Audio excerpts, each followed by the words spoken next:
Welcome to Telangana capital news. ముందుగా headlines చూద్దాం.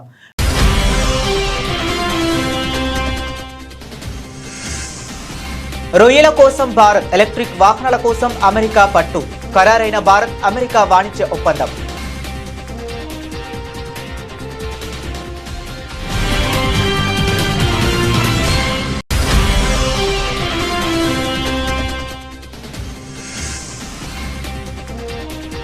అది పార్టీ హైకమాండ్ చేతిలో ఉంది.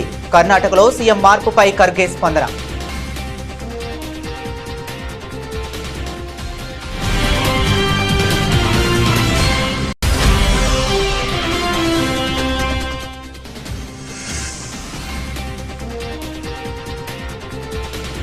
ఉత్తరాద్రి రాష్ట్రాలకు ముంచెత్తుతున్న భారీ వర్షాలు. హిమాచల్కు రెడ్ అలర్ట్.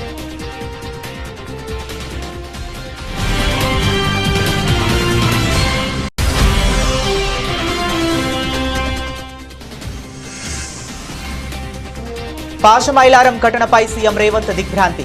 క్షతగాతులకు మెరుగైన వైద్యం అందించాలని ఆదేశం.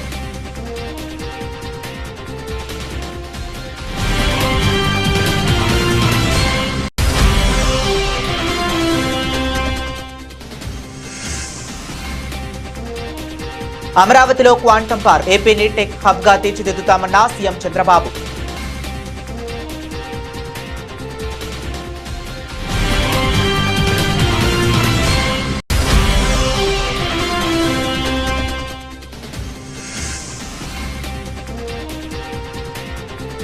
జూబ్లీ హిల్స్ పై బీఆర్ఎస్ జెండా ఎగురవేస్తాం. ధీమా వ్యక్తం చేసిన ఎమ్మెల్సీ దాసోజు శ్రవణ్.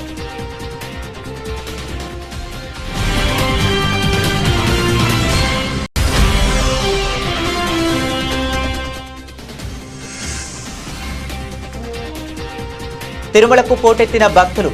సర్వదర్శనానికి 10 గంటల సమయం.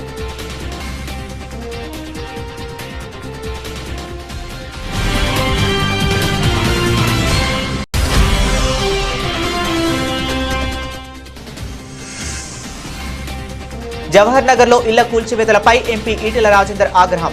రేవంత్ రెడ్డి ప్రభుత్వం పేదల జీవితాలతో ఆడుకుంటుందని తీవ్ర విమర్శలు.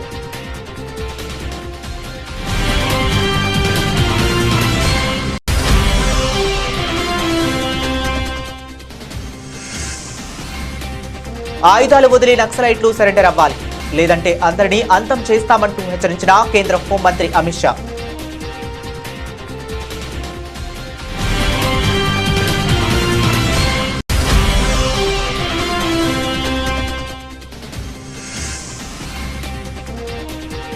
నష్టాలతో దేశీయ సూచీలు ప్రారంభం. ప్రస్తుతం నష్టాల్లో కొనసాగుతున్న సెన్సెక్స్, నిఫ్టీ.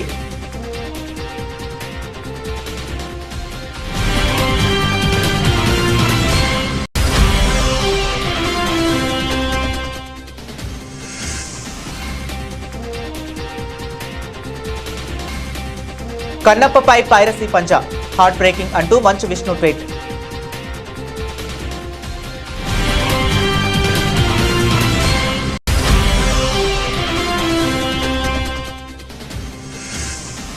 ఇంగ్లాండ్తో తొలి టెస్టులో భారత్ ఓటమిపై స్పందించిన మాజీ కోచ్ గ్రెగ్ చావెల్ ఫీల్డింగ్ కాదు, బౌలింగ్ వైఫల్యమే ఓటమికి అసలు కారణమని విశ్లేషణ.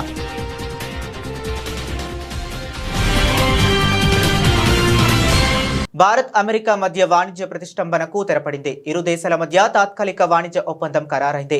అమెరికా అధ్యక్షుడు ట్రంప్ విధించిన గడువుకు ఒక్కరోజు ముందే, అంటే జూలై 8న దీనిపై అధికారిక ప్రకటన వెలువడే అవకాశం ఉందని విశ్వసనీయ వర్గాలు వెల్లడించాయి. ఈ ఒప్పందాన్ని ఖరారు చేసేందుకు భారత వాణిజ్య శాఖ ప్రత్యేక కార్యదర్శి రాజేష్ అగర్వాల్ నేతృత్వంలోని ఉన్నత స్థాయి బృందం కొంతకాలంగా వాషింగ్టన్లో చర్చలు జరుపుతుంది. ఇరుపక్షాలు అన్ని షరతులకు అంగీకరించడంతో చర్చలు ఫలప్రదమయ్యాయని తెలుస్తుంది. ప్రపంచ దేశాలపై ప్రతీకార సుంకాలను విధిస్తామని ట్రంప్ ప్రకటించిన గడువు జూలై 9తో ముగియనుంది. ఈ నేపథ్యంలో ఈ ఒప్పందం ప్రాధాన్యం సంతరించుకుంది. గడువును పొడిగించే అవకాశం లేదని ట్రంప్ ఇప్పటికే స్పష్టం చేయడంతో ఒప్పందం కుదరటం భారత్కు పెద్ద ఊరటనిచ్చినట్లయింది. భారత దిగుమతులపై విధించిన 26% అదనపు సుంకాలను అమెరికా జూలై 9 వరకు తాత్కాలికంగా నిలిపివేసిన సంగతి తెలిసిందే. ఈ అదనపు సుంకాల నుంచి పూర్తిగా మినహాయింపు పొందాలని భారత్ బలంగా వాదిస్తుంది. ఈ తాత్కాలిక ఒప్పందంలో ఈ అంశంపై స్పష్టత వచ్చే అవకాశం ఉంది. ఈ ఒప్పందాలలో భాగంగా అమెరికా కొన్ని కీలక డిమాండ్లను భారత్ ముందు ఉంచింది. ముఖ్యంగా పాడి పరిశ్రమ విషయంలో రాయితీలు ఇవ్వటం భారత్కు సవాలుగా మారింది. మరోవైపు భారత్ కూడా తమకు ప్రయోజనం కలిగించే అంశాలపై పట్టుబడింది. ముఖ్యంగా దేశంలో అధిక ఉపాధి కల్పించే టెక్స్టైల్స్, వజ్రాభరణాలు, రెడీమేడ్ దుస్తులు, ప్లాస్టిక్, రసాయనాలు, రొయ్యలు, నూనె గింజలు, ద్రాక్ష, అరటి వంటి ఉత్పత్తులకు అమెరికా మార్కెట్లో సుంకాల రాయితీలు కల్పించాలని కోరుతుంది. కర్ణాటక ముఖ్యమంత్రి మార్పు జరిగిందని గత కొన్ని రోజులుగా ప్రచారం జరుగుతుందని ఉప ముఖ్యమంత్రి డీకే శివకుమార్ కు సీఎం పగ్గాలు కట్టబెట్టబోతున్నారని చర్చ జరుగుతుంది. ఈ నేపథ్యంలో ఈ విషయంపై కాంగ్రెస్ పార్టీ జాతీయ అధ్యక్షుడు మల్లికార్జున ఖర్గే స్పందించారు. కర్ణాటక రాజధాని బెంగళూరులో మీడియా ఈ అంశంపై ప్రశ్నించడంతో ఆయన సమాధానం చెప్పారు. ముఖ్యమంత్రి మార్పు అంశం పార్టీ హైకమాండ్ చేతిలో ఉందని, పార్టీ హైకమాండ్ లో ఏం జరుగుతుందనే విషయం ఏ ఒక్కరూ బయటకు చెప్పరని మల్లికార్జున ఖర్గే అన్నారు. ఈ విషయంలో చర్య తీసుకునే హక్కు హైకమాండ్ కు మాత్రమే ఉందని, కాబట్టి విషయాన్ని హైకమాండ్ కే వదిలేద్దామని చెప్పారు. దీనిపై ఎవరూ అనవసరమైన సమస్యలు సృష్టించవద్దని ఆయన కోరారు. కర్ణాటకలో ముఖ్యమంత్రి మార్పు వార్తలు నిజమేనని ఆయన మీడియా ప్రతినిధులు అడిగిన ప్రశ్నకు ఖర్గే పై విధంగా స్పందించారు. Party leaders are saying that there will be change in the chief minister in October, and these things are in the making. Say that is in the hands of High Command. Nobody can say here what is going in the High Command. This is left to the High Command. High Command has got power to take further actions, but unnecessarily one should not create problems. ఉత్తరాది రాష్ట్రాలను భారీ వర్షాలు ముంచెత్తుతున్నాయి. ఉత్తరాఖండ్, హిమాచల్ ప్రదేశ్లో గత కొన్ని రోజులుగా కుండపోత వర్షాలు కురుస్తున్నాయి. ఈ వర్షాలకు నదులు పొంగి పొర్లుతున్నాయి. ఈ వర్షాలకు పలు చోట్ల వరదలు సంభవిస్తున్నాయి. అనేక చోట్ల కొండ చర్యలు విరిగిపడుతున్నాయి. తాజాగా హిమాచల్ ప్రదేశ్లోని 10 జిల్లాలకు భారత వాతావరణ శాఖ వరద హెచ్చరికలు జారీ చేసింది. ఈ మేరకు రెడ్ అలర్ట్ జారీ చేసింది. బిలాస్పూర్, సోలన్, సిమ్లా, సిర్మౌర్, హమీర్పూర్, మండి, కాంగ్రా జిల్లాలలోని అనేక ప్రాంతాల్లో తేలికపాటి నుండి మోస్తరు వర్షాలు కురుస్తున్నాయని ఐఎండీ హెచ్చరించింది. కొన్ని ప్రాంతాల్లో భారీ నుంచి అతి భారీ వర్షాలు కురిసే అవకాశం ఉందని హెచ్చరించింది.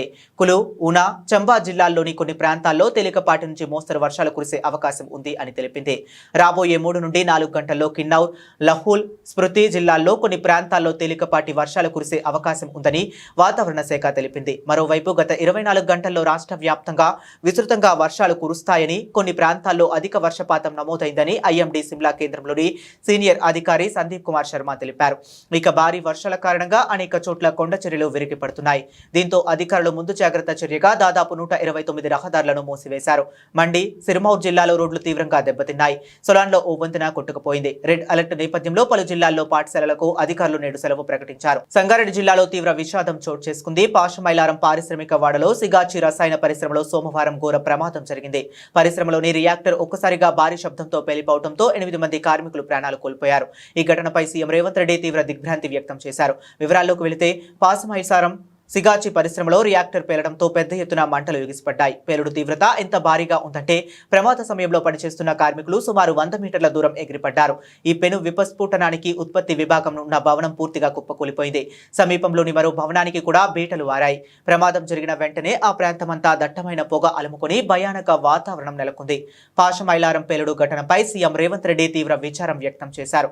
ప్రమాదం గురించి తెలిసిన వెంటనే ఆయన ఉన్నతాధికారులతో మాట్లాడారు. శిథిలాల కింద చిక్కుకున్న కార్మికులను కాపాడేందుకు అవసరమైన అన్ని సహాయక చర్యలను తక్షణమే చేపట్టాలని ఆదేశించారు. గాయపడిన వారికి సాధ్యమైనంత మెరుగైన వైద్య సేవలు అందించాలని ఆయన ఆదేశాలు జారీ చేశారు. సీఎం ఆదేశాల మేరకు అధికారులు సహాయక చర్యలను ముమ్మరం చేశారు. ప్రమాదానికి గల కారణాలపై దర్యాప్తు చేస్తున్నారు. రాజధాని అమరావతిని అధునాతన సాంకేతిక కేంద్రంగా తీర్చిదిద్దే దిశగా ఏపీలోని కూటమి ప్రభుత్వం కీలక అడుగులు వేసింది. భవిష్యత్ టెక్నాలజీగా భావిస్తున్న క్వాంటం కంప్యూటింగ్ రంగంలో ఏపీని అగ్రగామిగా నిలపాలనే లక్ష్యంతో అమరావతిలో క్వాంటం పార్కును ఏర్పాటు చేయనున్నట్లు సీఎం చంద్రబాబు ప్రకటించారు. ప్రభుత్వంతో కలిసి ఈ బృహత్తర ప్రాజెక్టులో పాలు పంచుకునేందుకు టీసీఎస్, ఐబీఎం, ఎల్&టీ వంటి దిగ్గజ సంస్థలు ముందుకు రావడం విశేషం. విజయవాడలోని ఓ హోటల్లో రాష్ట్ర ప్రభుత్వం సోమవారం క్వాంటం వ్యాలీ అనే అంశంపై జాతీయ స్థాయి వర్క్ షాప్లు నిర్వహించింది. ఈ కార్యక్రమానికి ఐటీ, ఫార్మా, వాణిజ్య నిర్మాణ రంగాలకు చెందిన పలువురు పారిశ్రామికవేత్తలు, కేంద్ర ప్రభుత్వ ఉన్నతాధికారులు హాజరయ్యారు. ఈ సదస్సులో చంద్రబాబు మాట్లాడుతూ క్వాంటం కంప్యూటింగ్ వంటి నూతన సాంకేతికతను అందిపుచ్చుకోవాల్సిన అవసరాన్ని నొక్కి చెప్పారు. ప్రభుత్వంతో చేతులు కలిపిన టీసీఎస్, ఐబీఎం, ఎల్&టీ సంస్థలు ఆయన ప్రత్యేకంగా అభినందనలు తెలిపారు. ఈ సందర్భంగా తాను గతంలో సీఎంగా ఉన్నప్పటికీ అనుభవాలను చంద్రబాబు గుర్తు చేసుకున్నారు. అలాగే ఈ వర్క్ షాప్ లో పాల్గొన్న మంత్రి నారా లోకేష్ మాట్లాడుతూ సీఎం చంద్రబాబు నాయుడు మొదటి టెక్నాలజీ రెవల్యూషన్ ను పరిచయం చేసినప్పుడు తాను 7వ తరగతి చదువుకుంటున్నానని గుర్తు చేశారు మంత్రి Lokesh. So we are actually building components and hardware that can manipulate and measure light, and this is very important because we have a big problem in India. Is all the whatever you see here, all of this is coming mostly from outside. What we are doing is basic components from the detectors, the wires and the optics. We are building here within India, which will make us a sovereign capability in quantum. So if you see the whole ecosystem will probably be a partner or a customer for us sometime. So this is honestly. As on today, with all these things, how much we are able to import? What is the I'll percentage? tell you. In quantum computing, the import component is almost 80%, 70 to 80%. In quantum communication, the single photon detector and the photon source, right now it is imported, but we are almost like 7 to 8 labs have come to a very high level.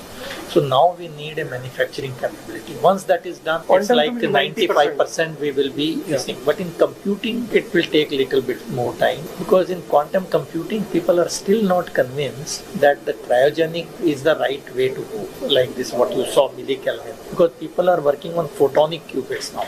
Once that becomes a reality, actually it will work at room temperature, except the detector, which will be at liquid helium material. And for the sensors or NV center, the diamond itself. That is being imported, which can also be done. So Surat people have started doing, because you know Surat we have this diamond industry. So they have, for them this business is too little. So their other usage is much more. So there is a Heavy. commercial challenge. Yeah. So- Very interesting challenges, but we have to break through. So we will have to give probably gap funding. Viability gap funding you have to give and then make it viable. Viable. Commercially. So that is where I think, so in that you will be surprised, the seed to grow a diamond is important. So actually in the last meeting with PM, in another meeting, he gave a challenge. He said, launch something on making the seeds for the diamond, which looks so easy, but it's not easy. I don't know how he knows it. That's amazing. Then when I spoke about cell phone, everybody echoed me political opposition. Cell phone can give food or shelter or water, what you are talking, why you are doing all these things, who wants this, like that. Today, after 25 years, wife can live without husband, husband can live without wife, both cannot live without cell phone.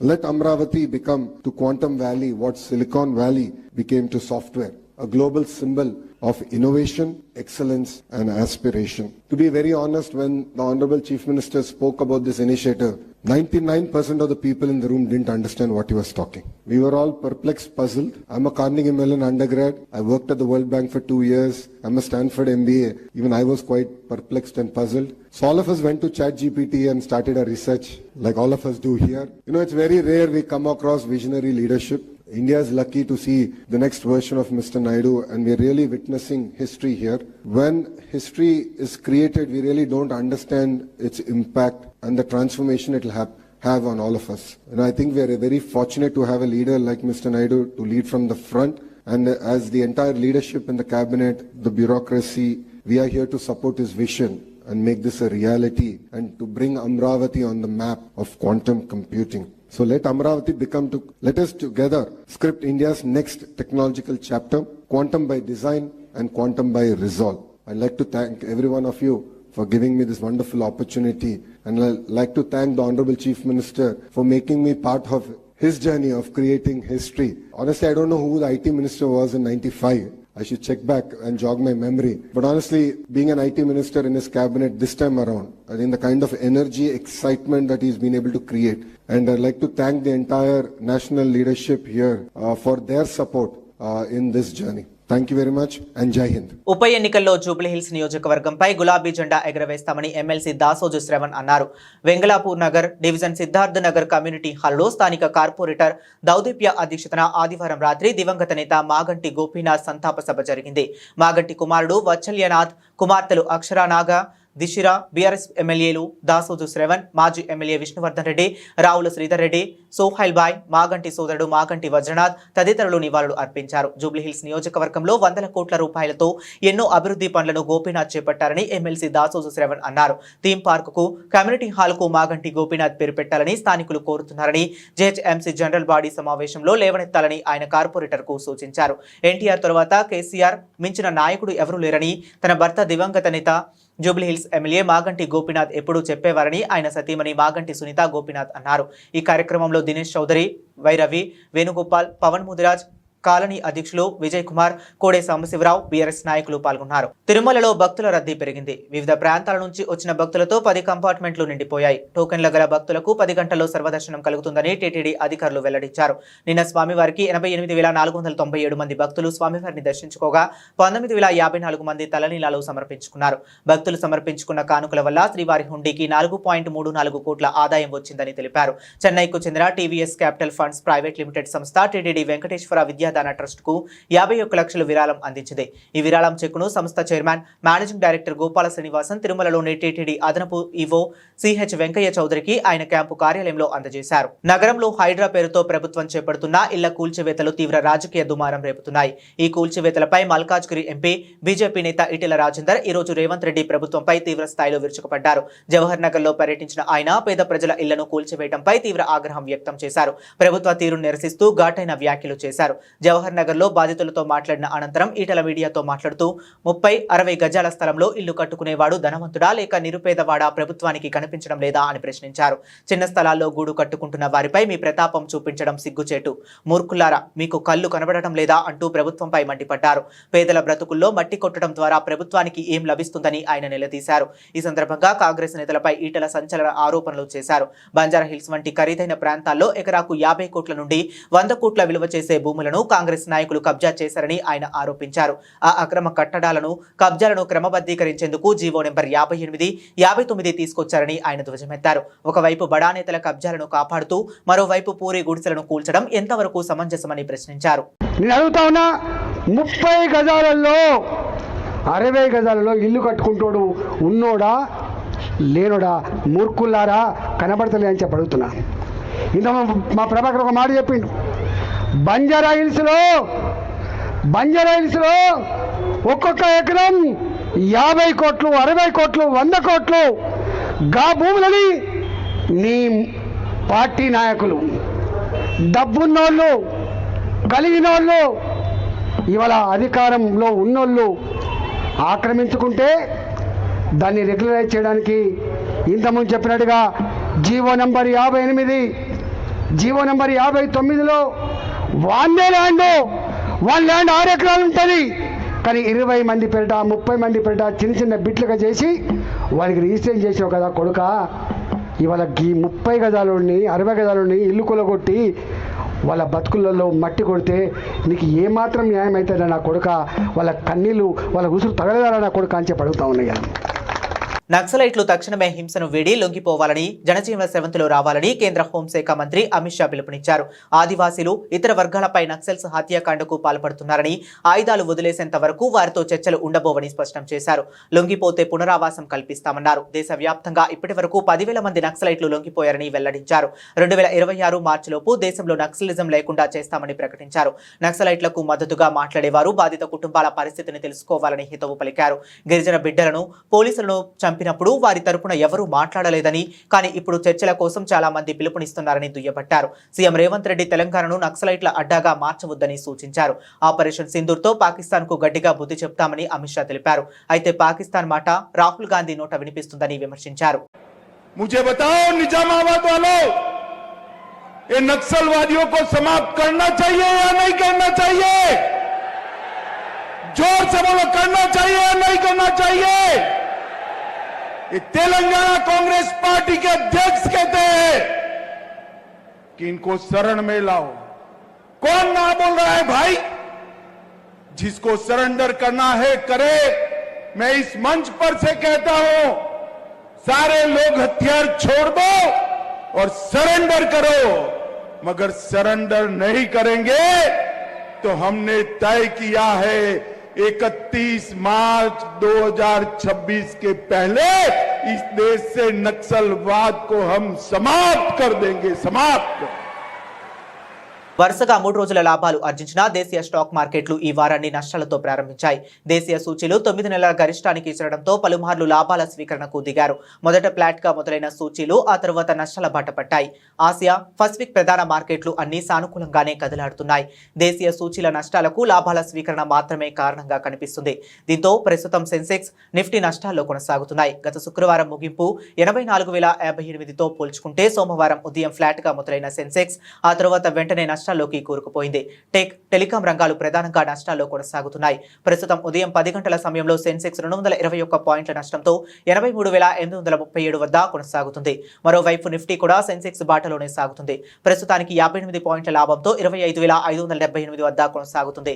Sensex లో Bank of Baroda, Hindustan Copper, Canara Bank, Aurobindo Pharma, Federal Bank పేర్లు లాభాల్లో ఉన్నాయి. Mahanagar Gas, Hero Motor Corp, Reddy's Labs, Phase Industries, SBI Card షేర్లు నష్టాల బాటలో కొనసాగుతున్నాయి. Nifty mid cap index 104 పాయింట్ల లాభంతో ఉంది. బ్యాంక్ నిఫ్టీ 20 పాయింట్ల నష్టంతో కొనసాగుతుంది. డాలర్తో పోల్చుకుంటే రూపాయి మారకం విలువ 85.47గా ఉంది. ప్రతిష్టాత్మకంగా పాన్ ఇండియా స్థాయిలో రూపుదిద్దుకుంటున్న కన్నప్ప చిత్రంపై పైరసీ భూతం పంజా విసిరింది. ఈ చిత్రానికి సంబంధించిన వేలాది పైరసీ లింకులు ఆన్లైన్లో ప్రత్యక్షం కావడం తీవ్ర ఆందోళన కలిగిస్తుంది. ఈ పరిణామంపై కన్నప్ప చిత్ర బృందం తీవ్ర ఆవేదన వ్యక్తం చేసింది. ఈ మేరకు hero Manchu Vishnu heart breaking X అంటూ ఎక్స్ వేదికగా ట్వీట్ చేశారు. ఇప్పటి వరకు 30,000కు పైగా పైరసీ లింకులను గుర్తించి తొలగించినట్లు వెల్లడించారు. మా కన్నప్ప సినిమా పైరసీకి గురవుతుంది. ఇది చాలా బాధాకరం. ఇప్పటికే 30,000 పైచులుక పైరసీ లింకులను తొలగించాం. పైరసీ అనేది ముమ్మాటికి దొంగతనమే. మన పిల్లలకు దొంగతనం చేయమని నేర్పించాం కదా. పైరసీ కంటెంట్ చూడటం కూడా అలాంటిదే. దయచేసి దీనిని ప్రోత్సహించకండి. సరైన మార్గంలో సినిమాకు మద్దతు ఇవ్వండి అని విష్ణు విజ్ఞప్తి చేశారు. ఎంతో శ్రమ, పెట్టుబడితో నిర్మించే సినిమాలను పైరసీ రూపంలో దెబ్బతీయటం దారుణమని ఆయన పేర్కొన్నారు. సినిమా పరిశ్రమను తీవ్రంగా నష్టపరిచే పైరసీని అరికట్టేందుకు ప్రేక్షకుల సహకారం ఎంతగానో అవసరమని విష్ణు అభిప్రాయపడ్డారు. సినిమాను థియేటర్లలో లేదా అధికారిక ఓటీటీలో ప్లాట్ఫామ్లలో మాత్రమే చూసి తమ కష్టానికి ప్రతిఫలం అందించాలని కోరారు. ప్రపంచ టెస్ట్ ఛాంపియన్షిప్ 2025-27 సైకిల్లో భాగంగా హెడింగ్లీ వేదికగా ఇంగ్లాండ్తో జరిగిన తొలి టెస్టులో టీమిండియా 5 వికెట్ల తేడాతో ఓటమి పాలవడంపై భారత్ మాజీ కోచ్ గ్రెగ్ చాహెల్ తీవ్రంగా స్పందించారు. కేవలం పేలవ ఫీల్డింగ్ వల్లే భారత్ ఓడిపోయిందన్న వాదనను ఆయన తోసిపుచ్చారు. భారత బౌలింగ్ దళంలో వైవిధ్యం లేకపోవడం, ఏకపక్షంగా జస్ప్రీత్ బుమ్రా పైనే ఆధారపడటమే పరాజయానికి ప్రధాన కారణాలని ఆయన విశ్లేషించారు. ESPN క్రిక్ ఇన్ఫోకు రాసిన తన కాల్మంలో ఆయన ఈ అభిప్రాయాలను వెల్లడించారు. రెండో టెస్టులో మణికట్టు స్పిన్నర్ కు ల్దీవ్ యాదవ్ కు జట్టులోని తీసుకురావడం అత్యవసరమని చాపెల్ గట్టిగా సూచించారు. షేన్ వార్న్ తర్వాత బహుశా అత్యుత్తమ మణికట్టు స్పిన్నర్ కుల్దీప్ యాదవ్ అని అభివర్ణించిన ఆయన కుల్దీప్ ను చేర్చడం ద్వారా భారత్ బౌలింగ్ యూనిట్ లో వైవిధ్యం పెరుగుతుందని అన్నారు. బౌలింగ్ మార్పు జరిగినప్పుడు వికెట్లు ఎందుకు పడతాయంటే దానికి ఓ కారణం ఉంది. అది బ్యాటర్ ను తిరిగి తమ వ్యూహాన్ని మార్చుకునేలా చేస్తుంది. ప్రస్తుత భారత బౌలింగ్ దళంలో కెప్టెన్ శుభమన్ గిల్ కు ఆ వెసులుబాటు లేదు అని చాపెల్ వివరించారు. అదేవిధంగా ఎడమ చేతి వాటం పేసర్ హర్షదీప్ సింగ్ ను జట్టులోకి తీసుకోవాలని చాపెల్ సూచించారు. ముఖ్యంగా బుమ్రాకు విశ్రాంతినిచ్చినా లేదా అతనికి మద్దతుగానైనా హర్షదీప్ ను ఆడించడం వల్ల ఇంగ్లాండ్ బ్యాటింగ్ లైనప్ కు కొత్త కోణంలో సవాల్ విసినట్టు అవుతుందని ఆయన అభిప్రాయపడ్డారు. బులెటిన్ ముగించే ముందు మరొకసారి హెడ్లైన్స్ చూద్దాం.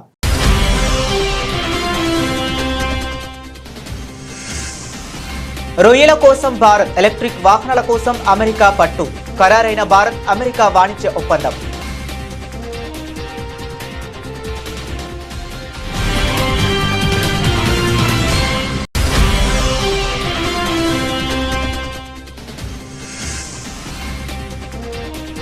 అది పార్టీ హైకమాండ్ చేతిలో ఉంది. కర్ణాటకలో సీఎం మార్పుపై ఖర్గే స్పందన.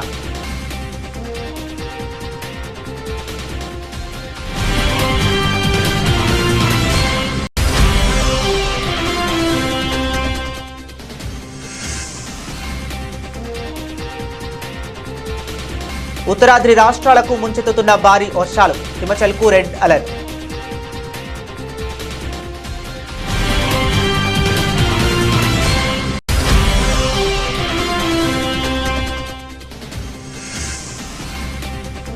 పాశమైలారం ఘటనపై సీఎం రేవంత్ దిగ్భ్రాంతి. క్షతగాతులకు మెరుగైన వైద్యం అందించాలని ఆదేశం.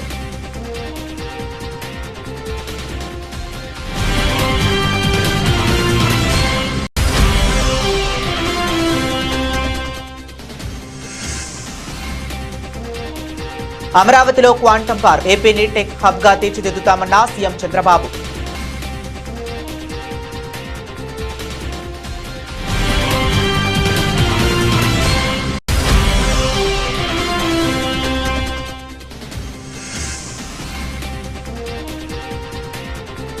జూబ్లీ హిల్స్ పై బీఆర్ఎస్ జెండా ఎగురవేస్తాం ధీమా వ్యక్తం చేసిన ఎమ్మెల్సీ దాసోజు శ్రవణ్.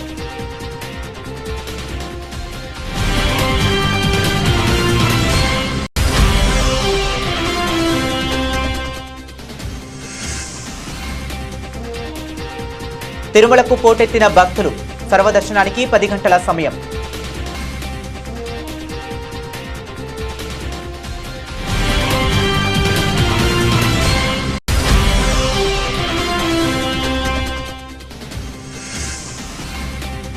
జవహర్ నగర్ లో ఇళ్ల కూల్చివేతలపై ఎంపీ ఈటెల రాజేందర్ ఆగ్రహం.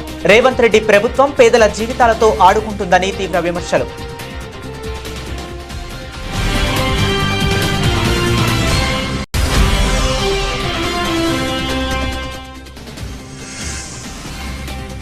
ఆయుధాలు వదిలి నక్సలైట్లు సరెండర్ అవ్వాలి లేదంటే అందరినీ అంతం చేస్తామంటూ హెచ్చరించిన కేంద్ర హోంమంత్రి అమిత్ షా.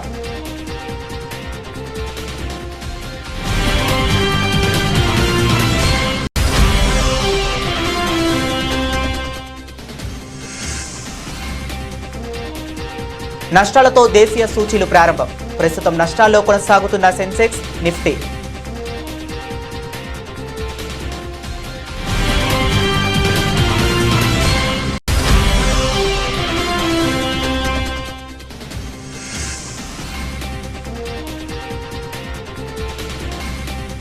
కన్నప్పపై పైరసీ పంజా హార్ట్ బ్రేకింగ్ అంటూ మంచు విష్ణు ట్వీట్.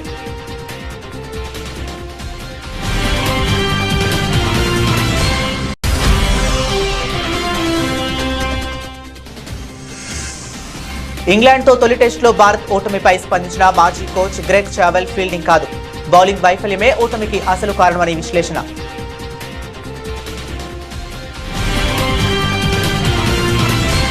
ఇవి ఇప్పటి వరకు ఉన్న అప్డేట్స్. మరిన్ని అప్డేట్స్ కోసం కీప్ వాచింగ్.